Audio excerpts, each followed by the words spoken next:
Welcome to Salcey Forest. This is going to be a shortish video as I guide you around the route that we use for the challenges that we do here at Salcey Forest. Behind me there, that is where HQ will be, so that's where you'll register. You can see it quite easily. You can see one of the car parks behind me there. It is a glorious day in the middle of September 2025. But there's very few people here because that's how these places always are at the weekend. So as I say, the HQ is going to be in that section there just behind me, and then in that big building there, that is where the toilets are, and large toilets there, and also the cafe just behind me there as well.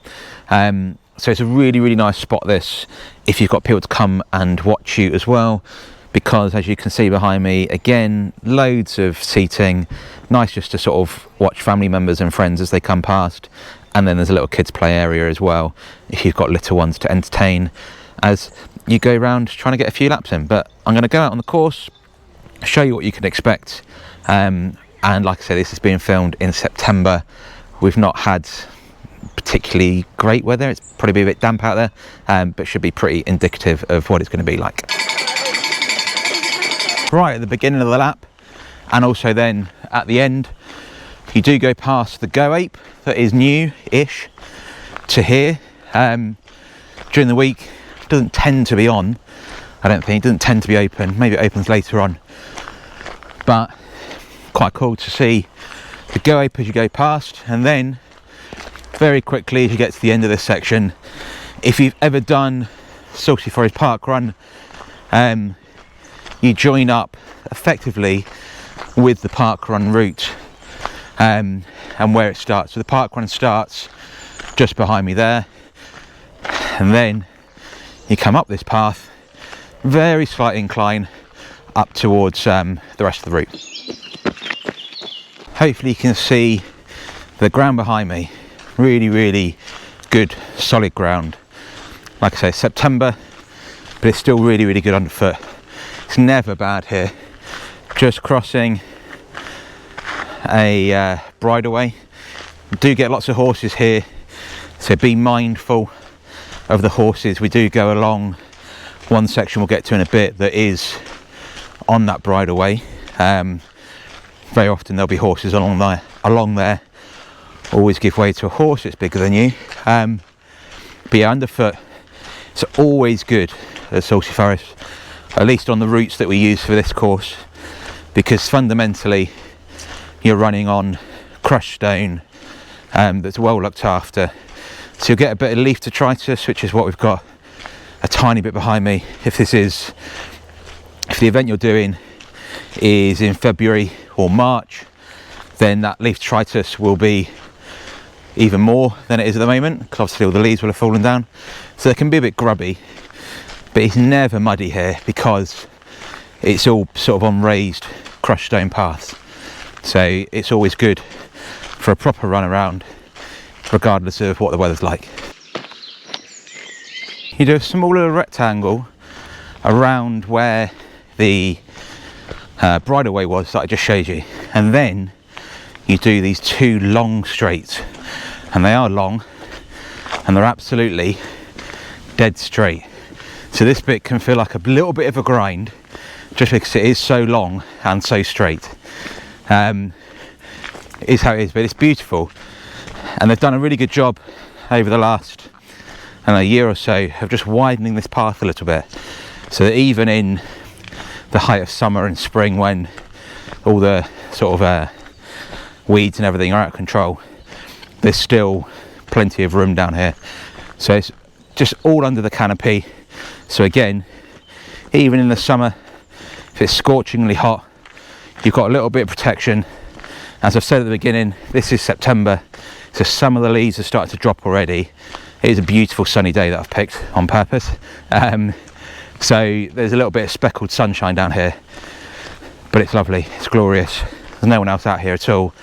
And at this point, you're beginning to go slightly off the beaten track. So even if you came and ran this on a Saturday when the car park's absolutely rammed, this section here is where you start to lose a lot of the people, because they tend to go straight on back there and stay sort of within all the Gruffalo Trail bit. Not so many people come this way, so it's just a lovely route. And again, if you've done the parkrun route, you will know this section because this is on the parkrun. As you finish that long straight, you just come around this small corner, slight bend, and you've got another nice long straight. This one, surface underfoot, don't want to fall over, surface underfoot's a little bit stonier, but again, absolutely great underfoot. Used to be quite bad along here, but about, I don't know, 4 or 5 years ago, they whacked in a load of this hardcore about 2 days before one of my events. So that first event, it was like running across a building site, which wasn't great, to be honest. But over the last 5 years or so, as I keep saying, all that detritus that settles, a little bit of extra stuff they've probably put on top, and it's now a lovely running surface.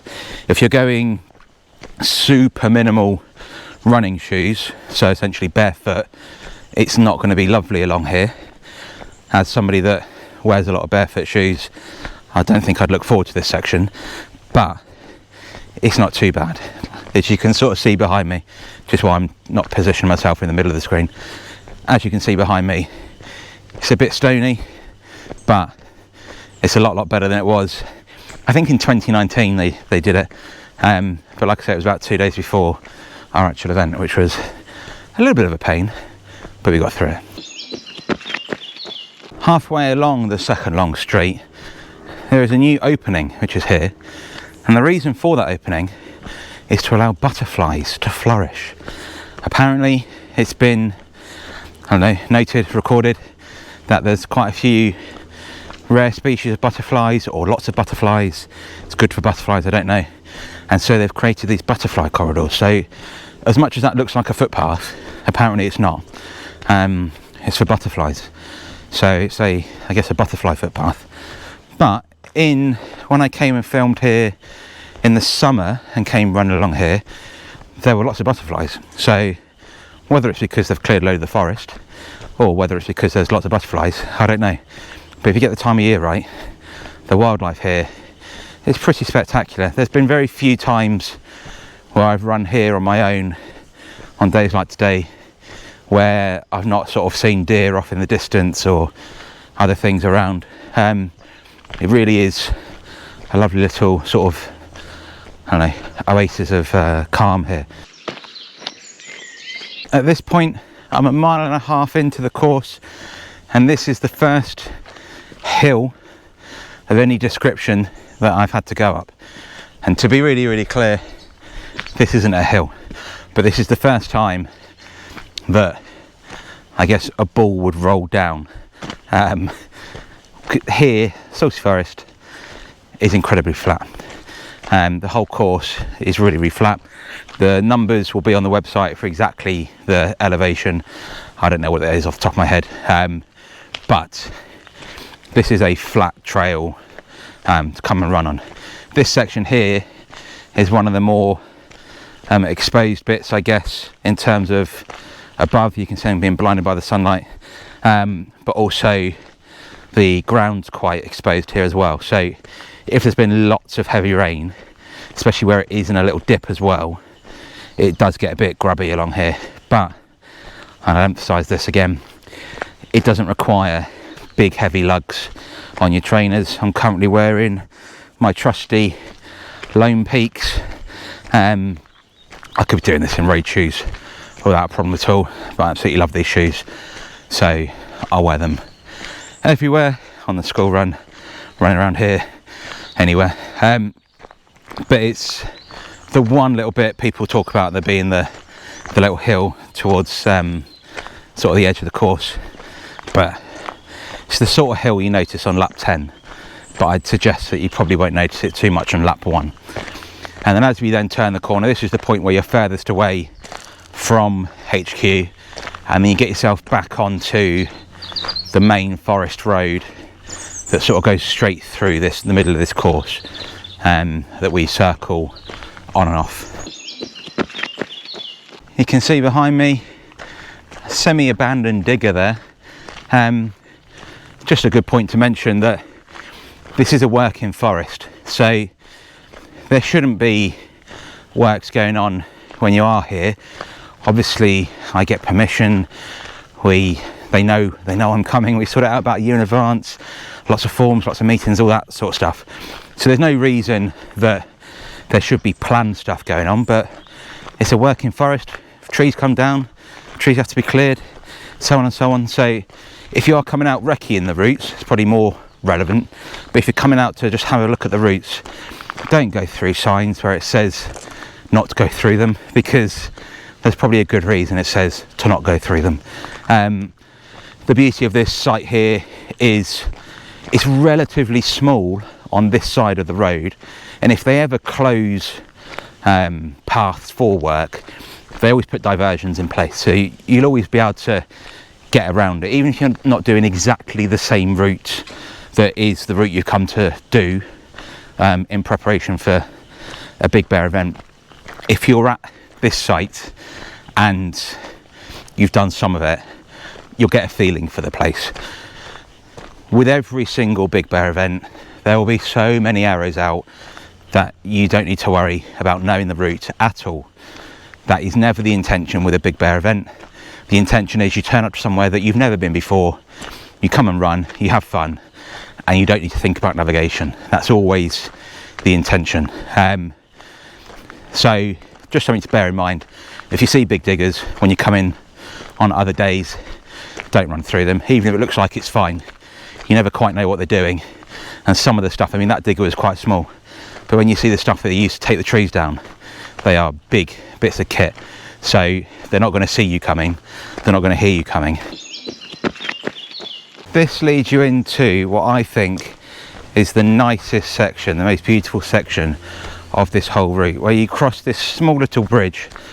If it's the middle of winter, there might be water either side of this.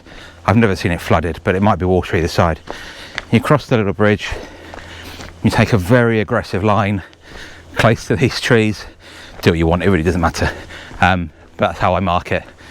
And then you come down to this beautiful valley of, or these beautiful rows of just trees either side of you. The sunlight coming through, it's just absolutely glorious, and I think this is without doubt the nicest bit of the whole route. We're about 2 miles in now, just over 2 miles, and yeah, this is glorious.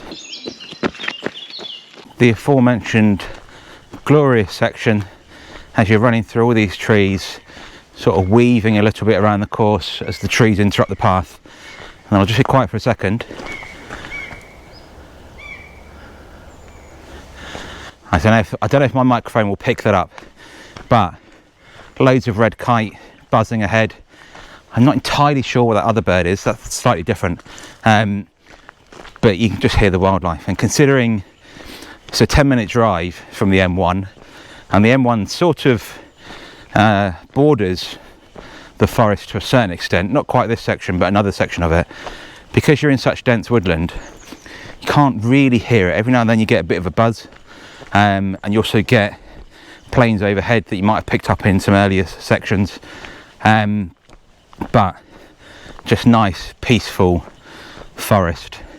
It's a very nice day, and I think while I've been out here I've gone past maybe 3 people, so it's just been, yeah, really nice, beautiful forest. Just gone around a little loop just behind me, and then as you can see there's a seat and a seesaw. The seesaw is always I don't know, lovely is the wrong word, but a memory for me. Coming here with my children, as they're playing on the seesaw, one decides to jump off, catapulting the other one, slamming their face into the floor, which I caught all on camera.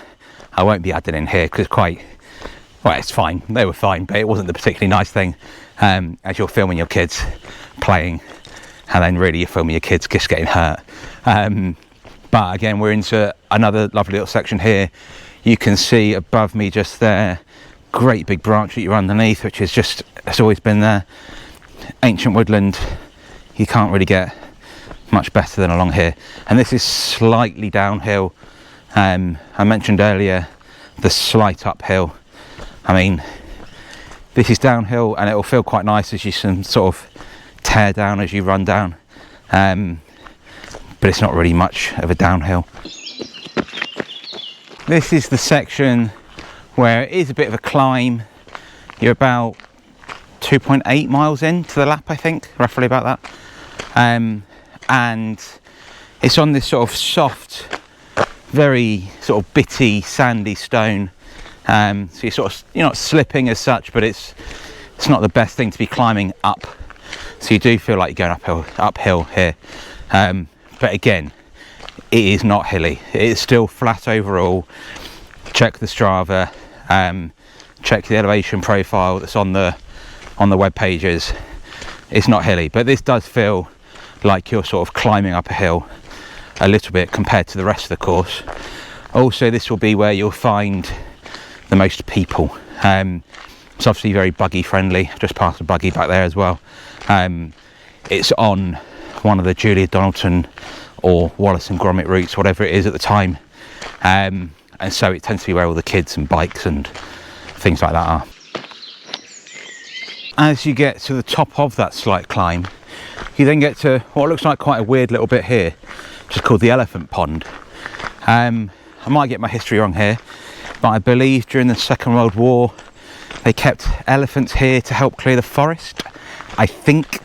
There's loads of boards up, you can have a look when you come to find out exactly what that history is. I think that's about right though. And also in this section here is where there used to be the treetop walk, which when I first moved up to the Midlands with Kane, we walked along. I'm not great with heights, wasn't particularly keen on it, but it appears that it is Northamptonshire's most loved possession, because then when they shut it down because it was starting to rot and was going to cost hundreds of thousands to repair, I know the range has just got grief continuously about it not being open. So what they did instead, as you can sort of see, it looks quite open there now, is they knocked it all down. They created a new section called the Glade, which we don't really go very close to be honest, otherwise I'd have shown you it. They've got a big Gruffalo sculpture in there though, so if you've got kids coming with you, as in they're probably being looked after and you're running, or you're running a little bit with them or whatever, they've got one of the, I was going to say life size, it's probably the wrong term, human sized Gruffalo sculptures in there, nice and big and open. As at the time of filming, I think that's only been open maybe a year, so I'd imagine as that grows more, becomes more settled, that'll be a really nice little space in there. And as we come along here, we're now essentially on the long road. It's not long, but we're on the road down to the finish. We're going to get up to about mile 3 at this point, and we go back in the way we came out. So at this point you'll start to see some of the runners as they're coming out onto their next lap, and you'll be going in onto your lap. I have already coined one bit as being my favourite section, but as you run down here, a little bit of sun either side in the trees, this is a rather glorious bit of woodland. We're getting closer to the visitor centre, getting very close to the end of the lap and where Goep is and so on, so it does get a little bit busier, but you can see how wide it is. There's absolutely no reason for it to ever feel congested. And as you come along this section, there'll be runners, again like I said previously, coming out on their next lap, so you get to see some people as you go along, which is always a nice bit of the course when you get to interact with other people, which is good. So yeah, just going to go around that corner that you can start to see there, and then there's about 200 metres until we come to the finish. As you come in towards the finish, the Gruffalo orienteering course might finish here, but you just carry on down here about 100 metres around the corner, and then you get back to the HQ. And that is a lap of Salcey Forest. Apologies if I've been pronouncing it wrong. Salcey, I never quite know. Whatever I start saying, I'll say the opposite and then I'll be wrong, so either way. But it's a glorious, glorious route here. We've been running here, this was the second venue that we ever used back in 2018. I don't have the number to hand and it won't be relevant soon anyway, but I think we've been here over 20 times. It's always very, very popular. perfectly situated between Milton Keynes and Northampton. There's even a bus somewhere there, bus stop, that will take you to either Northampton or Milton Keynes as well, so you can get here by public transport. Check the timings for that, obviously. But it's a beautiful place. As I say, always really popular, really good if you want to be getting some winter miles in that aren't along the roads, but you still want to sort of get some trail running in that you can actually run, and also that means that you don't have to spend 3 hours when you get home cleaning your car out because it's all filthy and muddy. Because however bad the weather is, the course that we use here, your trainers might get grubby, so you should never really run trail in white shoes, but you're not going to be knee deep in mud unless you've gone very wrong, which you won't, because it'll be superbly marked with a bazillion arrows. So hopefully this has given you a bit of an insight as to what it's like to run around Salcey Forest. If you're coming to do one of the 10k night races here as well, it's exactly the same course. I won't explain it, but effectively you do 2 loops out there, really simple to follow. We've got the signage, it's worked loads, we've done it plenty of times, it's fine, but it's the same route. So if you want to know what it's like, that's what it's like. If you want to know what it's going to be like at night, just put your hands over your eyes, and it'll be like that, because it'll be pitch black. Obviously we're in the middle of the woods, the only thing that will light you up is your head torch, so make sure you've got a really good head torch, not something you got from the Sainsbury's petrol station. If you've got more questions, do ask. There must be 10,000 photos, literally 10,000 photos over the years of us being here as well. So if you go back through all of our old photos, you'll get a pretty good idea as to what to expect, and that'll give you a bit of an idea what it's like in the winter, middle of the summer, rain, sunshine, and so on.